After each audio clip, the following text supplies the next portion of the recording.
If an invoice is generated on the software or computer, then does it become an e-invoice? Is an e-invoice a system where taxpayers can generate the invoices centrally? Many such questions are raised when e-invoice are discussed. In this video, I am going to give you a clear picture on e-invoice. Hi, myself Akila, GST practitioner.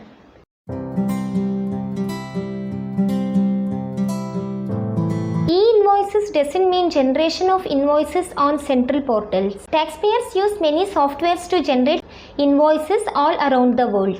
Though the invoices generated in different software look same, they cannot be understood by another machine or computer. There are hundreds of accounting and billing software which generates invoices, but they all use their own formats to store data. So the data on such invoices could not be understood by the GST portal. Hence the GST Council has approved the standard of e-invoice. Now let's see what is e-invoice. The system involves reporting of B2B and exports invoice being issued by the taxpayer to their customers on the government portal and obtaining a unique invoice reference number, that is IRN. E-invoice means reporting of B2B and export invoices, that is any invoices issued from B2B, that is business to business, or export invoices. It has to be reported to the government portal, that you will be getting a unique IRN number, that is invoice reference number. Now let's see what are the advantages of e-invoice. Generation of invoice in a standard format so that invoice generated on one system can be read by another system. Reporting of e-invoice to a central system. Auto generation of GST returns and e-way bills. Faster credit of ITC and elimination of fake invoices. Ease of doing business. The first advantage is invoice is generated in a standard format so that invoice generated by one system can be recognized by another system. Other one is reporting of e-invoice to a central system. The other advantage is e-invoice will auto-generate the GST return and e-way bill, and it also helps in faster crediting of ITC, that is input tax credit could be credited faster, and the fake invoices can be eliminated, and it also eases the business processes. This chart explains you the function of e-invoice. That's how the e-invoice is going to work. See, in the first picture you can see the suppliers request for IRN generation to the invoice registration portal. So there is a separate portal to invoice registration. In that portal, supplier is raising for a request to generate IRN number, that is invoice reference number. The invoice registration portal will provide the signed invoice JSON with IRN or QR code. So in e-invoice, IRN, that is I had said that invoice reference number will be available, and also the QR code will be available. So with IRN and QR code, the invoice reference portal will provide the e-invoice to the supplier. So the supplier can issue e-invoice to his buyer. The invoice copy will have that IRN number and QR code. So the copy of invoice which he is getting from the invoice registration portal, he can provide the invoice to his buyer. So what will this invoice registration portal do? This invoice registration portal will share the details received from the supplier with the GST department and transporter. Then the transporter will generate the e-way bill and provide to the invoice generation department.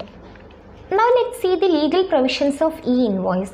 Notified class of registered person, that is whose aggregate turnover, that is PAN based, exceeds rupees 10 crore with effect from 1st October 2022 has to prepare invoice by uploading specified particulars in form GST INV01 on invoice registration portal, that is IRP, and obtain invoice reference number, that is IRN. Notified class of registered person, that is as per now from 1st October 2022, the person whose aggregate turnover, that is from PAN base, if the person is registered in 2 or more business from the single PAN, on that PAN number, if his aggregate turnover exceeds 10 crore, he has to generate e-invoice by uploading specified documents on e-invoice portal to obtain the IRN, that is invoice reference number. Now let's see the sectors exempted from e-invoicing. Those are SEZ unit, insurance, banking, including NBFCs, goods transporting agencies, that is transporting goods by road in goods carrier, passenger transport service, multiplex cinema admissions.